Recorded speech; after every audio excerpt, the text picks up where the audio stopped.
arithmétique avec ici un exercice classique. Donc on vous donne U12 qui est égal à 3 et U20 qui est égal à 7. Il faut déterminer grâce à ces deux termes la raison R et le premier terme U0, donc notation classique. Et ensuite il faudra calculer la somme donc, des termes de cette suite arithmétique de U6 jusqu'à U30. Donc ça va nous permettre de voir pas mal de formules. La plus connue, c'est UN égale U0 plus NR. Le souci, c'est que pour l'appliquer, il faut connaître U0 et il faut connaître R. D'accord? Donc ici, ce n'est pas celle-là qu'on va utiliser. Il faut utiliser une autre formule qui permet de passer d'un terme à un autre terme, celle qu'on donne sous la forme UP égale UQ plus P moins Q fois R. Ici, on va l'appliquer. Et je vais vous l'expliquer. On part de U12, d'accord? Ça, je vais considérer que c'est UQ. Et je vais aller jusqu'à U20. Autrement dit, pour aller de U12 à U20, on a 8 étapes. 20 moins 12, 8 étapes. D'accord? Donc 8 additions de la raison. On va donc rajouter plus 8 fois le nombre R. Ça veut dire que pour passer de UQ à U, donc ici P, qu'est-ce que je fais? Eh bien, je vais faire UQ plus 8 fois la raison est égal à UP. Et cette formule, eh bien, elle traduit ça.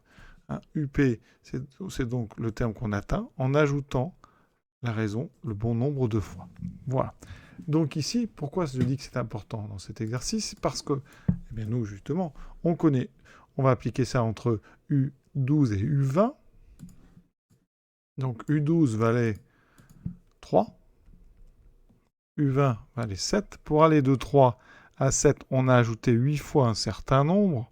Donc on va avoir une petite énigme. On a ajouté, pour aller de 3 à 7, donc 7 moins 3, 4. Donc 8 fois la raison doit être égale à 4. Ce qui fait que la raison vaut 1 demi. Si on veut, on le pose. On écrit donc 7 égale 3 plus donc 20 moins 12, 8 fois la raison. Petite équation à résoudre, 4 égale 8R. Et bien sûr, c'est la même équation. Donc, R est égal à 1 demi. On a donc la raison qui vaut 1 demi. Comment avoir le terme U0? Le même raisonnement. Pour aller de U0 à U12, on a 12 étapes. Une suite arithmétique, on ajoute toujours la même chose. Donc ici, plus 12 fois la raison. Mais la raison, on la connaît, puisqu'elle vaut 1 demi. Donc pour aller de U0 à U12, on a donc ajouté 12 fois 1 demi, c'est-à-dire plus 6. U12 vaut 3. On a ajouté 6 pour arriver à 3, donc U0 vaut 3 moins 6, c'est-à-dire moins 3. Quand on le pose, ça donne U0 égale U12 plus, vous voyez, 0 moins 12, j'applique vraiment la formule, fois la raison.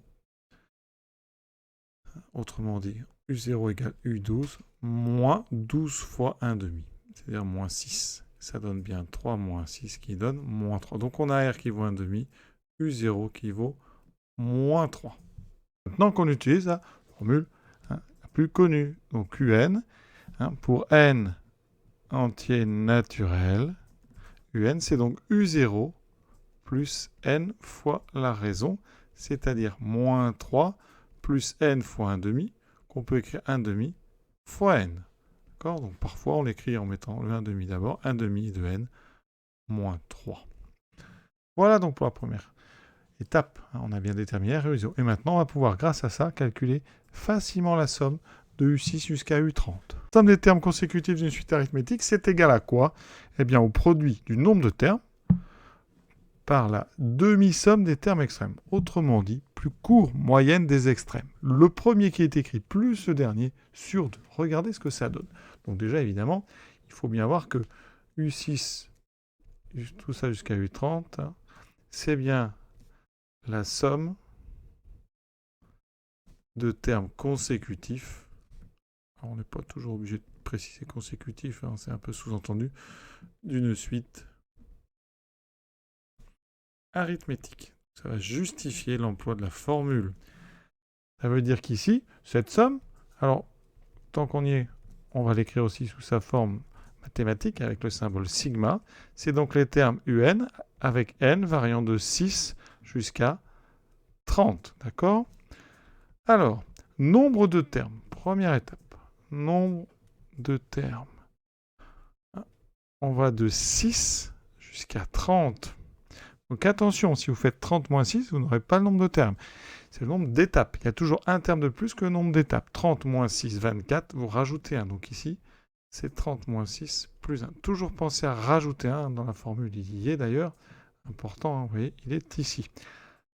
Ensuite, eh bien, vous multipliez par ce que j'ai appelé la moyenne des extrêmes. Autrement dit, le premier, U6, plus le dernier U30, qu'on divise par 2. C'est une moyenne. Donc j'ai maintenant à calculer U6 et U30, et on a terminé. On l'a trouvé tout à l'heure. U6, c'est 1 demi fois 6 moins 3. 1 demi fois 6, ça fait 3. Moins 3, je trouve 0. U30, c'est donc 1 demi fois 30, moins 3. 30 sur 2, ça fait 15. Moins 3, ça fait 12. D'accord ? 25 termes dans ma somme, multiplié par 0 plus 12 sur 2, ce qui fait 6. On obtient donc 25 fois 6, qui fait 150. Ça, c'est vraiment la méthode qui utilise la formule nombre de termes fois moyenne des extrêmes à connaître par cœur. Alors, je vais vous montrer, qui est assez astucieuse, qui est un petit peu une démonstration, en fait. Quand on fait U6 jusqu'à U30, on a quoi? J'utilise la formule 1 demi fois 6 moins 3. Ça, c'est U6. Plus U7.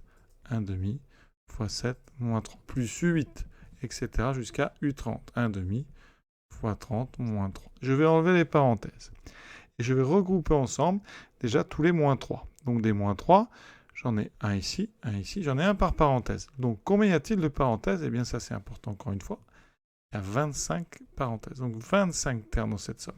Des moins 3, j'en ai donc 25. Donc je vais faire 25 fois moins 3. Ensuite, j'ai tous les autres. 1 demi fois 6, 1 demi fois 7, 1 demi fois 8, jusqu'à 1 demi fois 30.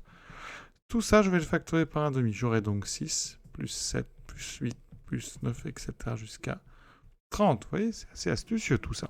J'ai donc pour l'instant moins 75, plus la moitié de la somme des entiers de 6 jusqu'à 30.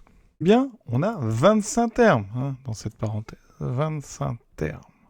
Alors nous, ce qu'on sait faire, c'est la somme des entiers de 1 à n. Là, le problème, c'est que ça commence à 6. Donc, ce qu'on peut faire, c'est on va enlever 5 à chaque terme. Autrement dit, le 6, je vais lui prendre 5, je vais le mettre ici à côté. Le 7, je vais lui prendre 5. 7, c'est 5 plus 2. 8, c'est 5 plus 3. On aura donc tout ça. Jusqu'à 30, qui est 25 plus 5. En faisant ça, en fait, j'ai sorti 25 fois le nombre 5. Donc, je dois ajouter 25 fois 5. Et on regarde. D'accord? Ça fait donc moins 75 plus 1 demi fois la somme des entiers de 1 à 25. Je rappelle la formule, ça fait 25 fois 26 sur 2. Donc, fois 25 fois 26, tout sur 2, plus la moitié, donc de 5 fois 25, c'est-à-dire 125 sur 2. Alors, moins 75. Plus, alors, ici, on peut simplifier par 2, ça fait 13. 13 fois 25, 325 sur 2, plus 125 sur 2, vous voyez. Ça donne ici, donc 450 sur 2, 225, donc 75 plus 225, on tombe sur 150. Bien sûr, c'est une méthode bien trop longue. Il faut utiliser absolument la formule. Je répète, nombre de termes fois la moyenne des extrêmes. Et ça, c'est vraiment pour faire la somme des termes consécutifs d'une suite arithmétique. Ne l'appliquez que si vous êtes dans ce cas strictement. Voilà. Je vous souhaite une bonne fin de journée à tous et à très bientôt.